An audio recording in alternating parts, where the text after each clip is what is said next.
कि आप लोग देख सकते हैं, हम लोग पढ़ाई.com पर पढ़ रहे हैं प्रारंभिक नगरों की कहानी, हड़प्पा सभ्यता का पुरातत्व, जो कि एक हिस्ट्री का चैप्टर है। इसमें हम लोग देख सकते हैं कि लोथल किस नदी के किनारे स्थित है। तो लोथल है आपका भगवा नदी के किनारे स्थित है। दूसरा क्वेश्चन देख सकते हैं हम लोग, सिंधु घाटी के निवासियों को किस धातु का ज्ञान नहीं था। तो सिंधु घाटी सभ्यता को लोहे का ज्ञान नहीं था। यहाँ पर गलत आंसर दिया हुआ है दोस्तों। धातु यहाँ पर चांदी होगा।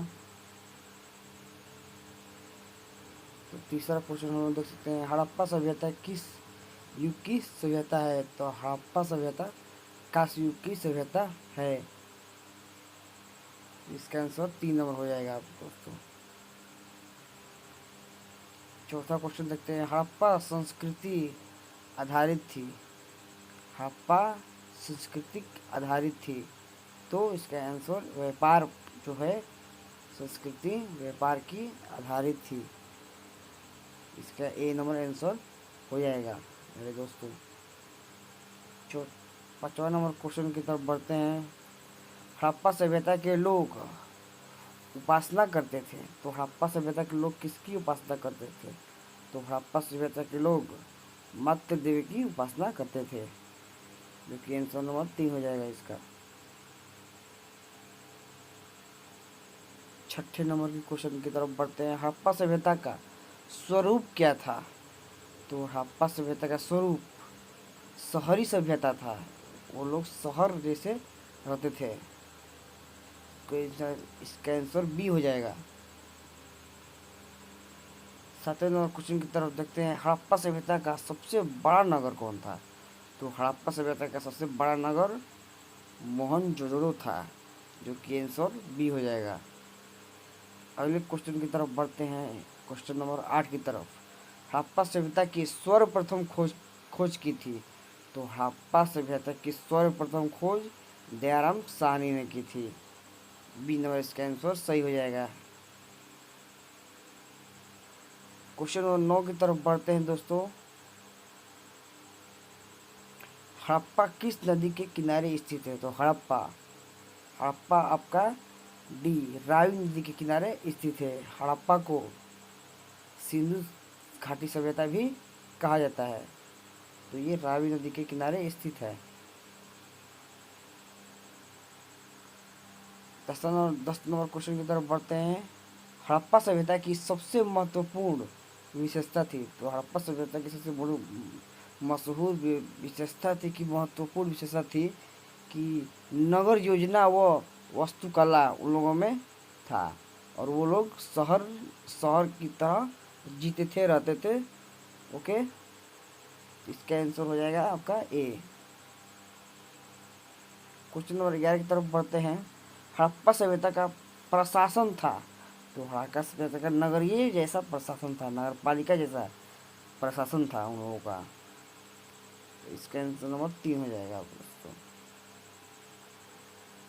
हड़प्पा सभ्यता के पतन के क्या कारण थे। तो हड़प्पा सभ्यता के पतन के उपयुक्त सभी हो जाएंगे, क्योंकि विदेशी आक्रमण भी हो सकता है, प्राकृतिक कारण भी हो सकता है, जैसे बाढ़, भूकंप, मानवीय कारण जैसे अपने आप में झगड़ा लड़ाई करना, हत्या करना, इसी कारण भी हो सकता है। जैसे महामारी भी हो सकता है इसके कारण, इसलिए इसका उपयोग सभी होगा। 13 नंबर क्वेश्चन की तरफ बढ़ते हैं, हड़प्पा सभ्यता के स्थल से स्त्री के गर्भ से पैदा निकलता दिखता है। हड़प्पा सभ्यता के स्थल से स्त्री के गर्भ से पौधा निकलता दिखता है। इसका आंसर नंबर हो जाएगा आपका सी, हड़प्पा, जो कि सभ्यता के स्थल से स्त्री गर्भ से पौधा निकलता दिखता है। क्वेश्चन नंबर 14 की तरफ बढ़ेंगे दोस्तों। सिंधु घाटी सभ्यता के स्थलों में सर्वप्रथम की स्थल सर्वप्रथम की स्थल का उत्खनन हुआ था। तो सिंधु घाटी सभ्यता का सर्वप्रथम स्थल का उत्खनन आपका हड़प्पा का हुआ था सर्वप्रथम, इसलिए इसका नाम हड़प्पा पड़ा। इसका आंसर ए हो जाएगा। क्वेश्चन नंबर 15 की तरफ बढ़ते हैं। सिंधु सभ्यता में गोदीवाड़ा का प्रमाण कहाँ से मिला है? तो सिंधु सभ्यता में गोदीवाड़ा का प्रमाण आपको ए लोथल से मिला है। इसका आंसर ए हो जाएगा। सुनो, किस किस सिंध स्थल से सूती कपड़े के साक्ष्य मिले हैं? तो इसका आंसर नंबर डी हो जाएगा। मोहनजोदड़ो से सूती अस्त्र के साक्ष्य मिले हैं। 17 नंबर क्वेश्चन की तरफ बढ़ते हैं। सिंधु सभ्यता का बंदरगाह नगर कौन था? तो सिंधु सभ्यता का बंदरगाह नगर लोथल था। इसका आंसर डी हो जाएगा। क्वेश्चन नंबर 18 की तरफ बढ़ते हैं। सिंधु सभ्यता में नर्तकी की मूर्ति कहाँ से मिली है? तो सिंधु सभ्यता में नर्तकी की मूर्ति आपको मोहनजोदड़ो से मिली है, जो कि एक कांसे से बनी हुई थी। ए इसका आंसर सही हो जाएगा। क्वेश्चन नंबर 19 की तरफ बढ़ते हैं। सिंध सभ्यता का किस देश के साथ व्यापारिक संबंध था? तो सिंधु घाटी सभ्यता को चीन से व्यापारिक संबंध था, जो कि हमारा पड़ोसी देश है और रह चुका है। तो अगले क्वेश्चन की तरफ बढ़ते हैं। 20 नंबर। सिंधु वासियों के प्रमुख देवता कौन थे? तो सिंधु वासियों के प्रमुख देवता आपके पशुपति महादेव थे, जो कि आंसर नंबर सी हो जाएगा। 21 नंबर क्वेश्चन की तरफ बढ़ते हैं। सिंधु घाटी सभ्यता का कौन सा स्थान मृतकों का टीला के रूप में जाना जाता है? तो सिंधु घाटी सभ्यता के कौन सा स्थान तो मोहनजोदड़ो को मृतकों का टीला जाना जाता है मेरे दोस्तों। इसका आंसर हो जाएगा आपका सी। क्वेश्चन नंबर 22 की तरफ बढ़ते हैं। सिंधु घाटी सभ्यता का कौन सा स्थल सिंध का बाग कहा जाता है? तो इसका आंसर ये हो जाएगा। मोहनजोदड़ो को सिंध का बांध कहा जाता है। क्वेश्चन नंबर 23 की तरफ बढ़ते हैं। सिंधु सभ्यता में समाज का स्वरूप था। तो सिंधु सभ्यता में मात्र सत्तात्मक समाज का स्वरूप था। कैंसर का ए हो जाएगा। सिंधु घाटी सभ्यता किसके समकालीन नहीं मानी जाती है? तो सिंधु घाटी सभ्यता आपका चीन की सभ्यता मेसोपोटामिया के समकालीन मानी नहीं जाती है। क्या ए नंबर आंसर हो जाएगा। सिंधु सभ्यता का क्षेत्रफल किस आकार का था? तो सिंधु सभ्यता का क्षेत्रफल वर्ग त्रिभुजाकार आकार का था। आंसर नंबर डी हो जाएगा।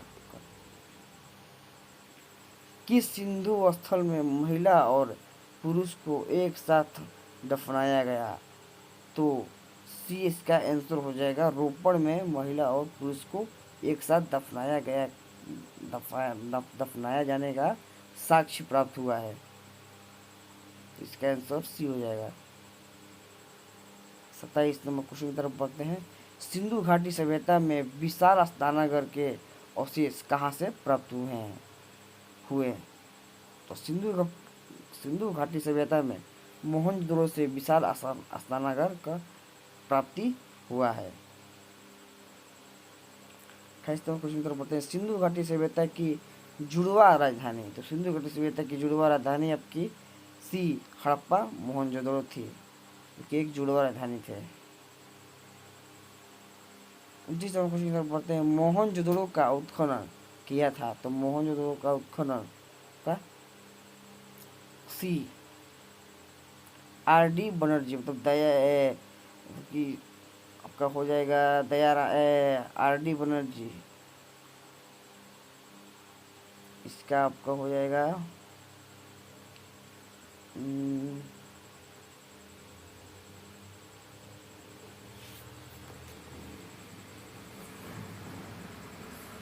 RD Banerjee. C number question answer हो जाएगा आपका मोहनजोदड़ो का उत्खनन किया गया था। क्वेश्चन नंबर 30 की तरफ बढ़ते हैं। मोहनजोदड़ो किस नदी के किनारे बसा हुआ था? तो मोहनजोदड़ो आपकी सिंधु नदी के किनारे बसा हुआ था, जो कि इसका आंसर का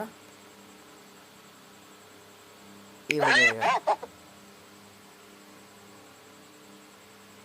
क्वेश्चन नंबर 31 की तरफ बढ़ते हैं। मोहनजोदड़ो किस भाषा का शब्द है? तो मोहनजोदड़ो सिंधी भाषा का शब्द है। क्वेश्चन नंबर 32 की तरफ बढ़ते हैं। लोथल कहाँ स्थित है? तो लोथल का गुजरात में स्थित है। 33 नंबर क्वेश्चन की तरफ बढ़ते हैं। प्राचीन इतिहास का निर्माण किया गया। तो प्राचीन इतिहास का निर्माण विदेशी उपरोक्त सभी के आधार पर, जैसे साहित्यिक स्रोतों के आधार पर, विदेशी यात्रियों के विवरण के आधार पर, पुरातात्विक अवशेषों के आधार पर, उपरोक्त सभी, इनमें से सभी।